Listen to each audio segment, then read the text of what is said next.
Ja, hvala lepa in lep pozdrav vsem. Jaz sem Gregor Božič, prihajam z Gozdarskega inštituta z oddelka za gozdno fiziologijo in genetiko.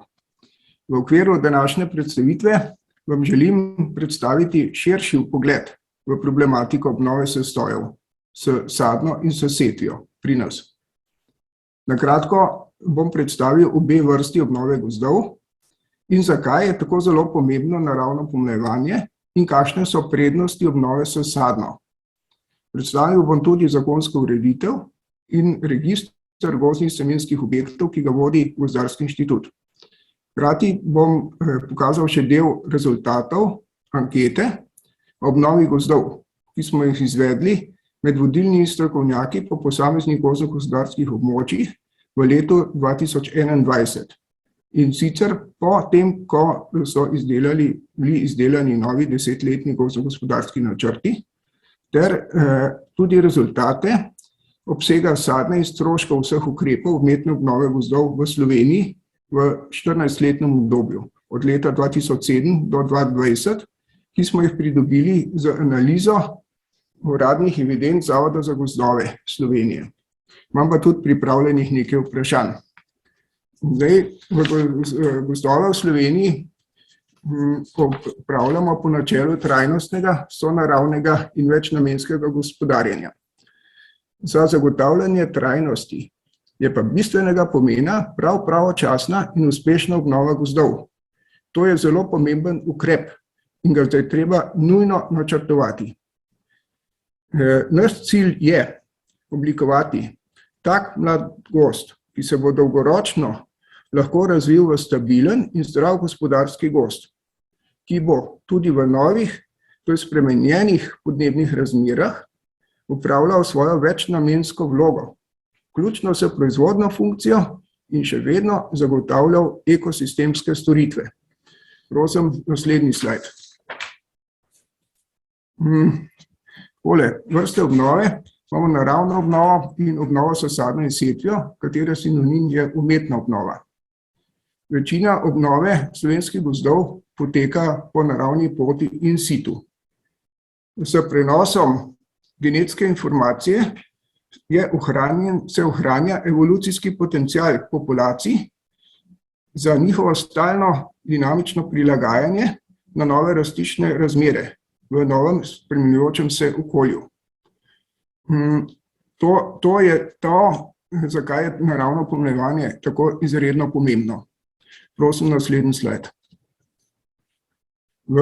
Obnova s sadnjo, kdaj se jo upravljamo, kdaj je pomembno, da jo izvajamo. Takrat, ko abiotski in biotski dejavniki motijo, ovirajo ali onemogočajo vznik in razvoj ustrezne genetske sestave z naravno obnovo gozda, potem ob nevarnostih razvoja erozijskih procesov na razgaljenih gozdnih površinah, naprimer na sestojih, ki so bili prizadeti po ujmah, takrat, ko je treba na hitro vzpostaviti varovalno funkcijo gozda, ali pa, ko želimo spremeniti obstoječo neustrezno vrstno sestavo gozda, torej v degradiranih sestojih. Redna obnova je skupaj z umetno obnovo gozda je bistvenega pomena za trajnostno gospodarjenje. In pomembno je, da smo pri obnovi uspešni. Zato mora biti vsaka obnova načrtovana. Tukaj vidimo rezultat ankete vodilnih gozdnih strokovnjakov po posameznih gozdno-gospodarskih območjih, ki so rangirali 10 ciljev po pomembnosti obnove gozdov. In največkrat so določili, da je kot najpomembnejši cilj, so izpostavili pogozditev ogoljenih površin zaradi veliko površinskih ujem in kalamitet.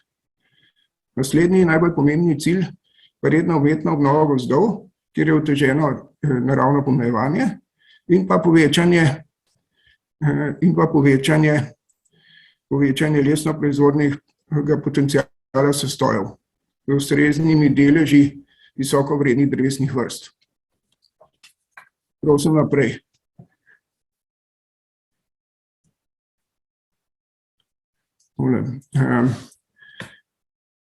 Zdaj, kakšne so prednosti obnove gozdov s sadno? In kakšne so prednosti obnove gozdov s sadno? Zdaj, tu je najbolj važno je to, da mi imamo možnost izbire. Izbrati najbolj primerne drevesne vrste, izbrati najbolj primerne njihove provenience, potem določiti njihove značilnosti, ki bodo lahko omogočale uspešno preživetje in na ciljnih rastiščih in doseganje gozdno-gojitvenih ciljev. Seveda je zato pa potrebno poznati širšo problematiko obnove gozdov s sadno in s setvijo. Prosim naprej. Zdaj tule je naveden zakonski okvir. V Sloveniji to ureja zakon o gozdnem reprodukcijskem materialu s podzakonskimi akti. Zakon velja za 77 drevesnih vrst. Naš interes je, da bi na listo vrst dodali tudi avtohtone grmovne vrste. In prosim naprej. V Sloveniji se nabira semenski material, deli rastlin, ki so namenjeni za vzgojo sadilnega materiala in tako naprej. In v bistvu jih nabiramo le v uradno odobrenih gozdnih semenskih objektih, ki so po kvaliteti boljši od povprečja. Imamo 6 tipov gozdnih semenskih objektov: skupina semenjakov, sestoj, semenska plantaža, starši družine, klon in pa klonska mešanica. In gozdni reprodukcijski material izvira lahko za značilnosti gozdov, ki izhajajo glede na njihovo kvaliteto, znano poreklo, kjer je lahko na primer od 20 do 40% napak, potem v kvaliteti dreves, potem izbran, kjer je delež napak lahko od 20 do 0%, kvalificiran ter testiran. Naprimer, semenski material, ki ga pridobimo iz semenske plantaže, je kvalificiran. Naprimer, za semenski ali pa potaknjence, ki dobimo, ali pa semenski material, ki dobimo iz plus dreves, je kvalificiran. Vkolikor pa imamo teste, da to z primerjalnimi testi testiramo, njihove značilnosti, in potem je pa tak material pa testiran. Prosim naprej. Slovenija je razdeljena na 7 ekoloških regij in provenienčnih območij ali provenienčnih območij in več podobmočij ali ekoloških regij. Na levi sliki je Slovenija razdeljena na provenienčna območja. Imamo jih 7, to je enka, zgornji alpski, zdaj imamo rdečkast je pohorski, 3 na vzhodu je predpanonski, potem imamo predalpski, preddinarski in dinarski ter submediteranski.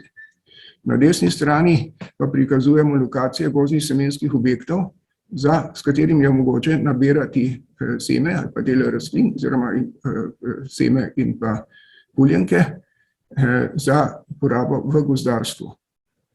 In tu spadajo te kategorije skupina semenjakov, sestoj ali pa semenska plantaža. Imamo 260. Prosim, če gremo naprej. Takole je po zakonu o gozdnem reprodukcijskem materialu. Provenienčna območja veljajo za smreko, za jelko, za bukev, dob in pa graden. To so večinske drevesne vrste in za njih je provenienčno območje enako ekološkim regijam. Za ostale drevesne vrste, pa imenujemo manjšinske drevesne vrste, pa je Slovenija enotno provenienčno območje in za oznako Slovenija. Zdaj, poleg tega razdelitve na provenienčno območje, imamo pa Slovenijo razdeljene tudi na višinske pasove. Zelo pomembno je, da seme pridobimo iz istega višinskega pasu, kjer bomo potem tudi upravljali sadno ali setev. In zelo pomembno je, da se nabere seme v odobrenih semenskih objektih takrat, ko je močnejši obrod ali pa ko so semenska leta. Takrat je seme najkvalitetnejše. In z tega najkvalitetnejšega semena se da potem vzgojiti tudi kvalitetne sadike. Tako da je pomembno pa je tudi, da seme nabiramo iz čim večjega števila dreves, zato da zagotovimo veliko genetsko pestrost, ki pa nam bo potem omogočala prenos te evolucijske sposobnosti iz matičnih populacij na sadike in s tem na nov gozd, ki ga bomo osnovali. Prosim, če gremo naprej.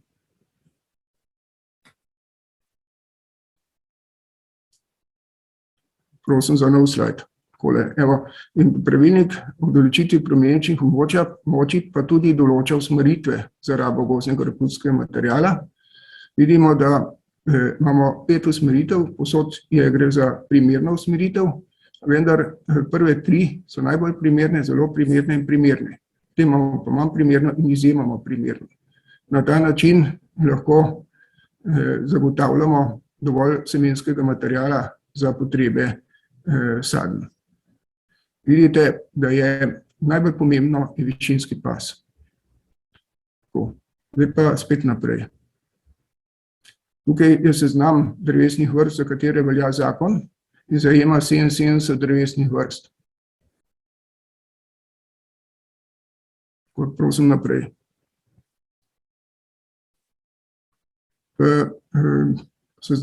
Gozdarski inštitut Slovenije vodi register gozdnih semenskih objektov, izdaja odločbe, potem vodi tudi odobritev gozdnih semenskih objektov, izdaja na primer odločbe in pa tudi izbris gozdnih semenskih objektov iz registra gozdnih semenskih objektov, seznama gozdnih semenskih objektov. Vsako leto ga objavljamo v uradnem listu s stanjem na dan 1.1. tekočega leta. V seznamu je trenutno prisotnih, imamo gozdne semenske objekte za uporabo gozdnega reprodukcijskega materiala v gozdarstvu. In to za 40 gozdnih drevesnih vrst. Skupaj je 259 takšnih objektov za tip skupine semenjakov in sestojev in samo en tip za semensko plantažo. V Sloveniji imamo samo eno semensko plantažo, to gre za črno jelšo. V seznamu imamo še 17 gozdnih semenskih objektov plus dreves, predvsem divje češnje in beli topol. Potem pa so še drugi gozdni semenski objekti, ki pa so namenjeni za pridobivanje gozdnega reprodukcijskega materiala, ki ga pa ne uporabljamo v gozdarstvu. Naprimer ga lahko uporabljamo za osnovanje nasadov zunaj gozda, naprimer ga uporabljamo za drevnino ob cestah in tako naprej. In to je tak, v bistvu gre za veliko stvar. Prosim, če gremo naprej.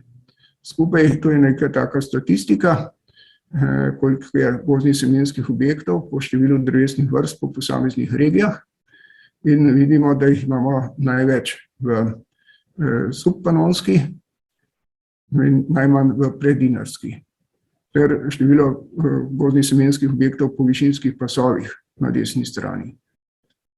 Določeni gozdni semenski objekti so za določene vrste skupni, naprimer, če gre za mešani gozd in da smo ugotovili in ga odobrili za 3 drevesne vrste, ki rastejo v tem mešanem gozdu, potem so v bistvu imamo te površine, v bistvu je tle vprašanje, na kak način se potem šteje to površino. Po drevesnih vrstah ali po dejanski površini. Zdaj pa naprej, prosim.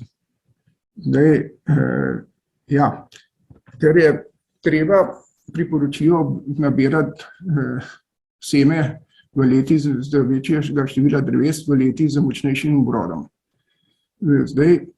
Močnejši obrod se pojavi v gozdu največkrat na nekaj let, razen naprimer pri topolih, kjer je vsakoletni.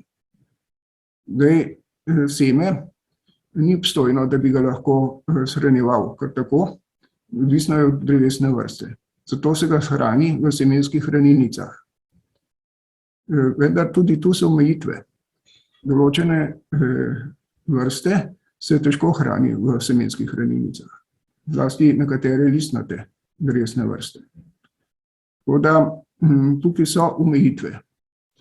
Pri načrtovanju obnove s sadno je pa vedno zato treba izvesti pregled genetsko ustreznega sadilnega materiala za sadno in preveriti stanje zalog v registriranih gozdnih drevesnicah.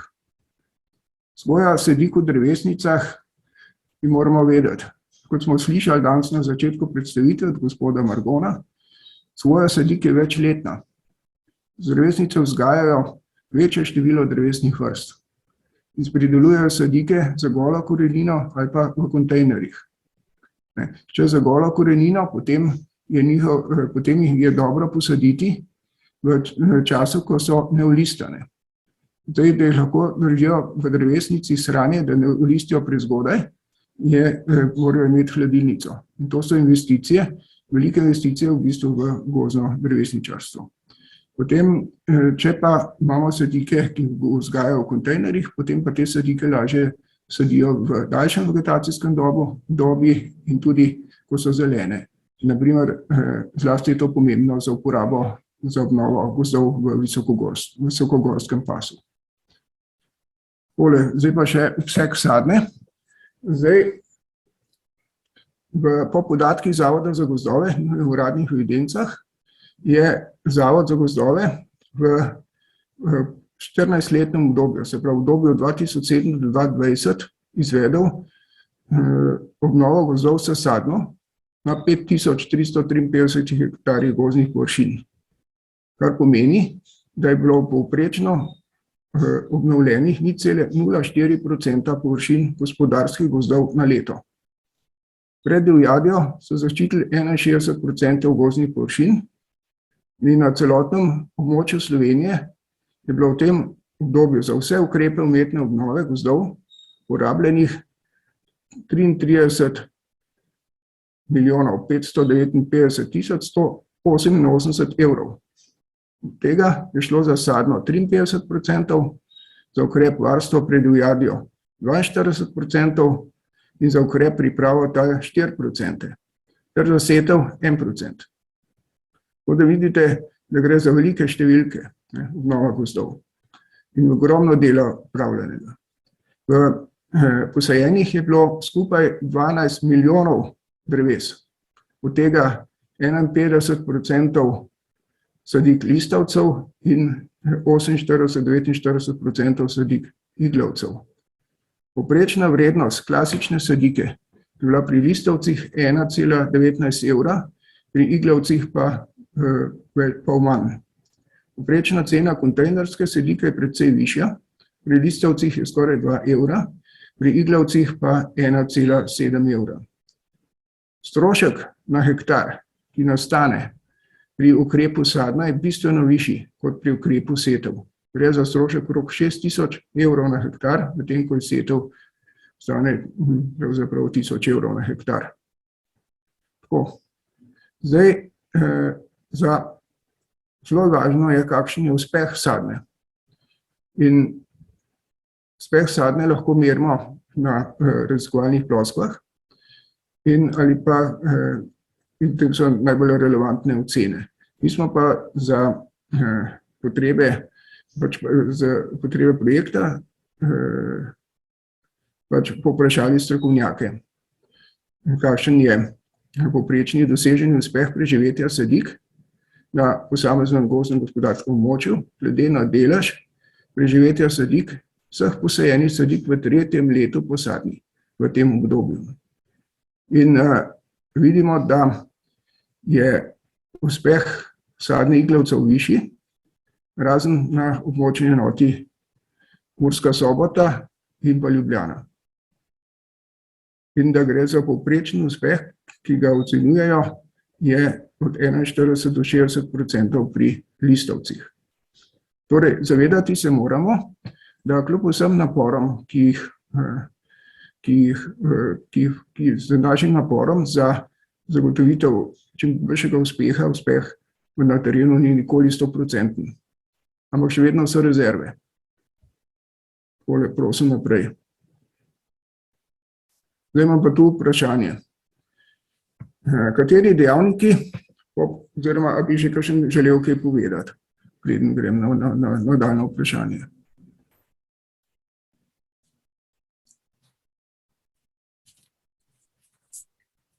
Če ima kdo kakšno vprašanje, naj se prosim kar oglasi, lahko tudi zapiše v pogovor vprašanje, oziroma tako, ali pa odgovor, drugače pa mogoče Gregor, če bi kar nadaljevala. Ja, dobro je. Tule imam predstavljal sem za vprašanje, naprimer, kaj menite, kateri dejavniki bi bili po pomembnosti najbolj lahko vplivali na doseganje uspešnosti obnove gozdov s sadno in setvijo.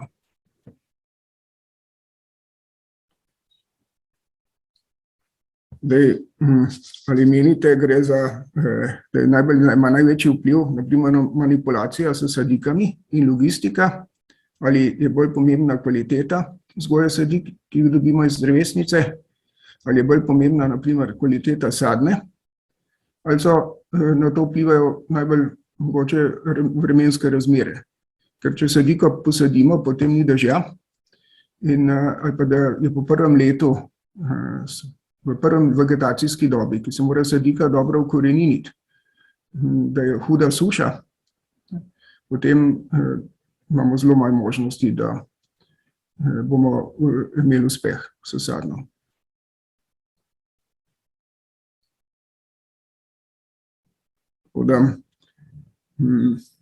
Potem je zelo pomembno, menimo tudi, je pravočasna pa kvalitetna nega, pa zaščita sadik pred objedanjem divjadi.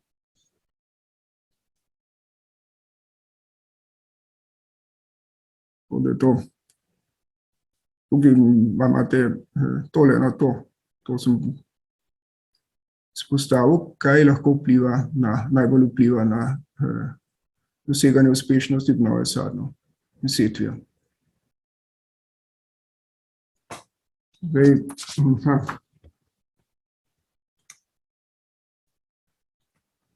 Potem pa gremo naprej. Tukaj me zanima tole. Tudi, ali menite, da je v Sloveniji v skladu z zakonom o gozdnem reprodukcijskem materialu in z obstoječimi kapacitetami slovenskih drevesnic?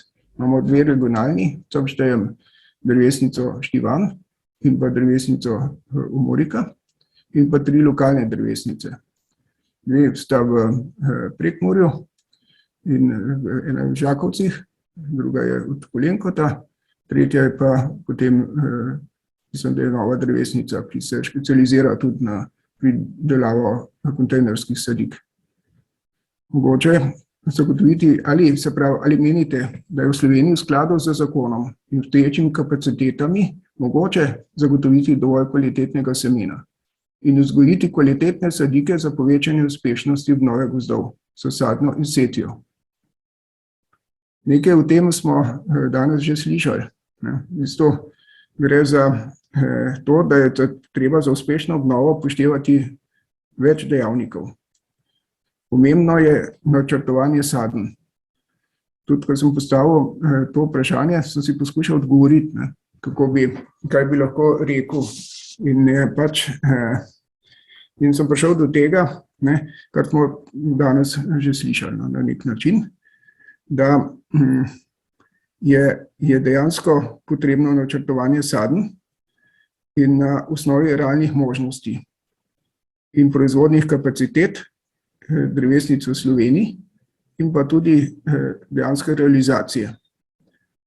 In le na ta način bi drevesničarji lahko dobili informacijo, kje je pomembno, da dobijo seme, iz katerega semenskega objekta, iz katere nadmorske višine. In da bi lahko potem večjem, nekem krajšem časovnem obdobju, nekaj let, 5 let, na primer, lahko potem tudi seme nabrali takrat, ko je semenski obrod. V tem primeru bi si lahko drevesničar zagotovil semenski material za večletno vzgojo kakovostnih sadik in ciljnih drevesnih vrst za sadno na ciljna rastišča. Kupec sadik, v tem primeru ZGS, bi pa na ta način lahko posredno zagotovil, da bi lahko dobil dejansko najboljše sadike, najbolj primeren sadilni material za načrtovanje potreb obnove gozdov.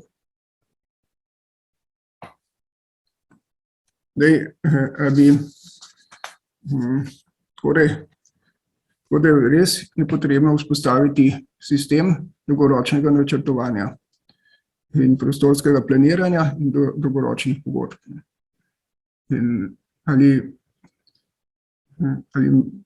Tu pa prepuščam zdaj besedo vam.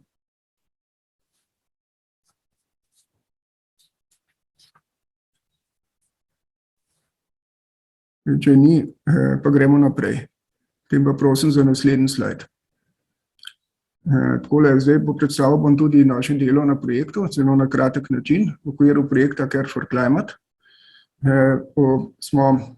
Je na našem pilotnem območju, ki leži v gozdni gospodarski enoti Vrbovec, je na 480 metrih, vidite, od leta 2013 je preraščal smrekov gozd in 2018 je pa, potem je pa 2014 ledolom, 2015 izbruh podlubnikov, 2017 pa vetrolom.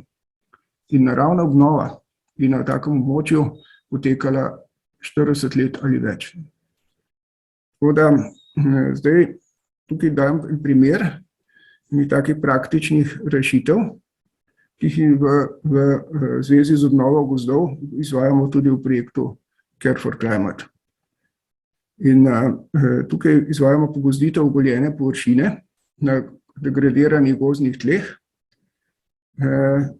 in na površini 5 hektarjev. Torej, celotno objekt je označen z rdečo črto, v modri črti je pa ograja. Na 3 hektarjih je 3 hektarje pod ograjo. Zdaj gre pa za razgiban kraški relief s številnimi vrtačami in med katerimi so velike izravnave terena. Matična podlaga je pa plinec. Zdaj pa prosim naslednjo sliko. Mi smo se na tem pilotnem območju odločili za kombinirano obnovo s sadno 4 nosilnih drevesnih vrst sestoja iz potencialne naravne vegetacije. To so graden, bukev, gorski javor pa jelka.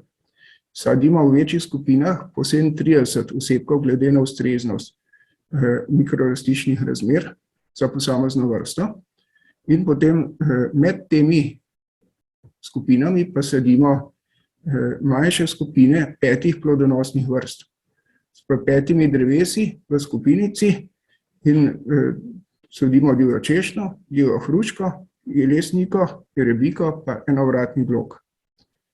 Med temi jedri pa obstaja površina, kjer je omogočen naravni vznik in naravno nasemenitev in pomladitev. Naš namen je osnovati malopovršinski strukturni gozd, strukturiran gozd, ki bi dolgoročno lahko izkoriščal ekonomski potencial rastišča na kraškem območju, ter z aktivnim varstvom tal ter biodiverzitete prispeval k večji biološki stabilnosti gozdnega ekosistema. Sadno smo začeli novembra 2020, mislim, da 2 leti po izvedeni sanitarni sečnji. In po prvem letu rasti sadik v nasadu, torej jeseni 2021, je bilo povprečne preživetje nosilnih vrst 70%, plodonosnih vrst pa 95%. Zdaj pa prosim, če greste še naprej. Tukaj opažamo pa v letošnjem letu, torej je bilo 27. maja letos, da je že močna naravna nasemenitev. V nekaj letih se je razvila močna naravna nasemenitev in tukaj narava si že pomaga sama po tej katastrofi za nasemenitvijo pionirskih svetloboljubnih listovcev. In trepetliko, breza, jerebika, lipa, leska, ter tudi smreka na teh rastiščih. In vidimo, da na levi sliki gre na določenih delih za zelo močno zaraščanje trepetlike. Zdaj, pionirske vrste na obolelih površinah že ustvarjajo ugodnejšo mikroklimo. Blažijo temperaturne ekstreme, zadržujejo rast rubide za travljanje ter izboljšujejo lastnosti tal. Tudi zasenčenje preprečuje izsuševanje zgornjega dela tal, pomaga mladicam, ki smo jih posadili, da lažje preživijo v hujših sušnih razmerah. Zdaj prosim naslednji slajd. Gregor, prav da te zamotam, mogoče še to poveš, no, da je v začetku tudi precej leske, kar je treba odstraniti. Kaj povej, še enkrat? Pravim, Gregor, v začetku, pred sadnjo je bilo precej leske, ki je pač udarilo po teh ujmah, je bilo treba odstraniti. No, to je res. Mi smo potem seveda smo izvedli pripravo tal, in pri pripravi tal smo odstranili lesko. Leska je pa res, kot pionir, je na te površine totalno preraščala, zelo močno, kot takoj. In to je bilo precej dela s tem. Potem smo pripravili za te jedra obžetev, oziroma pripravo tal, in potem smo postavili, ker gre za, pač tudi v tem primeru imamo isto za vsako točko, točno vemo, kje je. In vse skupaj je tudi odmerjeno in gre za mrežo točk. In na tem mreži točki lahko natančno spremljamo. To že nekaj smo že naredili, nekaj bomo še. Popisujemo, kako uspevajo sadike, kako uspevajo posamezne provenience, kako vpliva mikrorelief na uspevanje provenic. Kje se na primer gorski javor lahko uspešno raste, kje ima težave. Potem, kako je z bukvijo. Bukev imamo iz dveh semenskih objektov, imamo tudi bukev iz semenskega objekta Kozarje, in pa mislim, da imamo tudi bukev semenskega objekta na dinarskem svetu, predinarskem pa dinarskem svetu. Tako da v letošnjem letu, 27.5. smo opazili, da je bukev ene pa druge provenience, kot tudi naravna bukev, ki se vrašča, je bila prizadeta zaradi poznih mrazov in so požgani listi pa popki. Tako da pozne pozebe so velik problem pri obnovi gozdov sesadno in pa tudi pri obnovi gozdov, tako generalno. Potem imamo ta ploskva je zelo natančno narejena in to natančno lahko spremljamo podatke, kako poteka obnova. S tem cilj pa je, da bi lahko na osnovi teh informacij potem tudi svetovali in prenašali znanje naprej. Zdaj prosim še, zdaj pa tretje vprašanje. Tukaj se postavlja potem vprašanje, katere drevesne vrste in provenience so najbolj primerne za doseganje gozdno-gojitvenih ciljev v novih mikrorastičnih razmerah na degradiranih gozdnih rastiščih pa tleh po veliko površinskih ujmah. Ker to so popolnoma spremenjene razmere od tistega, kar je prej bilo tam, ko ga je poraščal gozd. In potem, kako hitro je treba usmerjati obnovo sesadno in pa setvijo na teh površinah. Torej, ali saditi takoj po pripravi tal, tudi če nimamo na primer na voljo najbolj primernega gozdnega reprodukcijskega materiala za uporabo v gozdarstvu. Ali je boljše počakati, na primer, še 1 leto ali 2, da pride do vznika pionirskih vrst po naravni poti. Pa potem kombinirati obnovo sesadno nosilnih drevesnih vrst bodočega sestoja, kar predvsem velja za listovce. Potem, na primer, kje izvajati setev in kako. Setev lahko izvajamo tudi na nedostopnih površinah, na primer z droni. In pa kako oceniti potem uspešnost setve, kako oceniti gostoto vznika, ki je nastal s setvijo. To so takšna vprašanja. Zdaj, tukaj spet predajam besedo ven. Pa ne, gremo pa na naslednjo vprašanje. Kakšno je stanje, pa na primer na bolj specifičnih rastiščih? Če na primer pri obnovi sestojev v brečnih gozdovih v območjih Nature 2000, kjer je potrebno zagotoviti večje sadike avtohtonih listovcev, naprimer črni topol, beli topol, vrbe, ostrolistni jesen, dolgopecljati brest. Ker zdaj je tako, sadilni material je lahko na razpolago, ali pa ni. In pri načrtovanju ukrepov zato nujno treba prej ugotoviti, koliko sadilnega materiala je na razpolago v slovenskih drevesnicah. Če ga ni, potem ga je treba pridobiti. Drevesničar rabi za to čas. V primeru, v mojem poznavanju, v mojem delu, v teh poplavnih gozdovih reke Mure in pa Drave, je stanje različno. Mogoče je v reki Dravi črni topol bolj ohranjen kot v reki Muri in beli topol tudi porašča bregove reke Drave v večjem številu kot pa reke Mure. Dejansko v drevesnici Žakovcih, to je drevesnica Turnešče, v Prekmurju, pri Beltincih tam vzgajajo beli topol, črni topol in pa vrbe. In v toku pomembnega projekta LIFE, ki ga vodi Zavod za varstvo narave, tudi omogoča zdaj osnovanje te ex situ genetske baze za pridelavo sadik belega in črnega topola.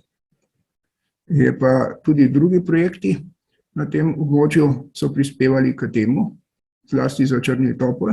To je bil projekt GoForMura, projekt PEMURES, naprimer, ki sta omogočila, da danes Slovenija ima sadilni material za črni topol in ga že lahko uporablja. Zdaj, tukaj noter je tako. Črni topol se naprimer dobro razmnožuje s potaknjenci, medtem ko se beli topol težko razmnožuje s potaknjenci in dobro s semeni. Problem je zlasti v kratki kaljivosti semena in optimiziranju nabiranja.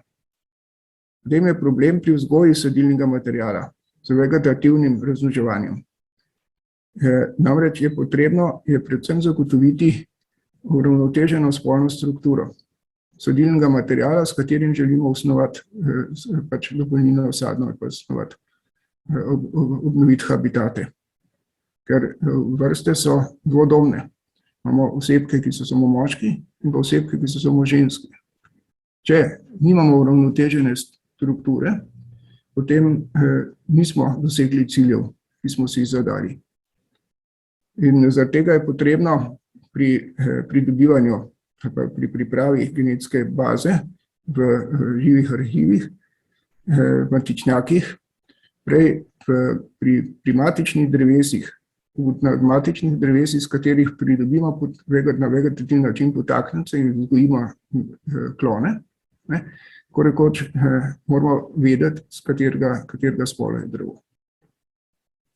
In potem, naprimer, v območjih, kjer prihaja do prekomernega izsekavanja plodonosnih ženskih osebkov, avtohtonih topolov, in to zaradi tega, ker drevesa vsako leto semenijo in imajo bel tak seme, ki leti, napuhasto seme, ki leti povsod, in zlasti na seljih je to problem. In zaradi tega lastniki gozdov ponavadi zelo radi sekajo taka drevesa. Zdaj se pojavi vprašanje, do kam lahko gremo na ta način in kje so meje, da ne bo prekinjeno stalno možnost te opraševanja in pa semenjenja dreves. Ker le na ta način se ne bojo vrste ohranile v ekosistemu poplavnih gozdov.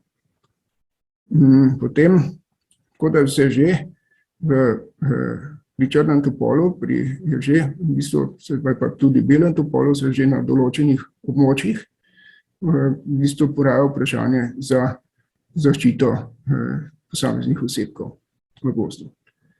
In potem imamo pa tu še problem sušenja brestov, jesenov, črne jelše in pa kakšne so alternative za zamenjavo teh vrst.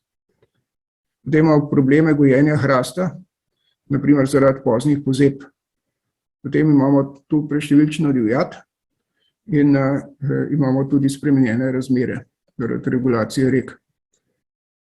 Zdaj, določene zadeve potem gre pa še za določena križanja. Naprimer, črni topol se lahko, ni nujno, ne, ampak odvisno je od biološke ure in se lahko križa tudi z neavtohtonimi topoli, ki rastejo v gozdu ali pa ki rastejo v plantažah za intenzivno pridelavo lesa. In zaradi tega je nujno pri odobritvi gozdnega semenskega objekta, bodi si posameznega drevesa, bodi si sestoja, opraviti genetske analize, s katerimi pa potrdimo, da gre za čistost vrste, vrstno čistost.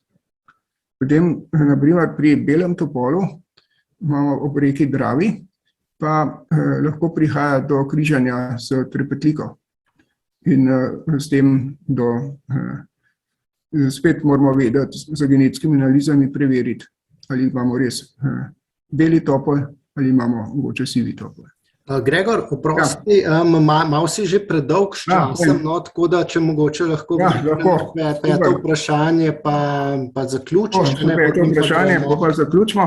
Takole peto vprašanje pa zdaj, ali v doktrini slovenskega gozdarstva potrebujemo selekcionirane gozdne sadike z izboljšanimi lastnostmi glede rastnosti, oblikovnosti deble v primerjavi z običajnimi netestiranim sadilnim materialom. Naprimer, take izboljšane sadike, izboljšane lastnosti bi lahko oblikovali naprimer v semenskih plantažah, ne, za druge generacije, naprimer z kontroliranim opraševanjem in pa z vegetativnim razmnoževanjem. In potem bi pridobili gozdni reprodukcijski material v kategoriji testiran. Ali je to v doktrini slovenskega gozdarstva potrebno ali ne? To je pa tudi vprašanje za na konec.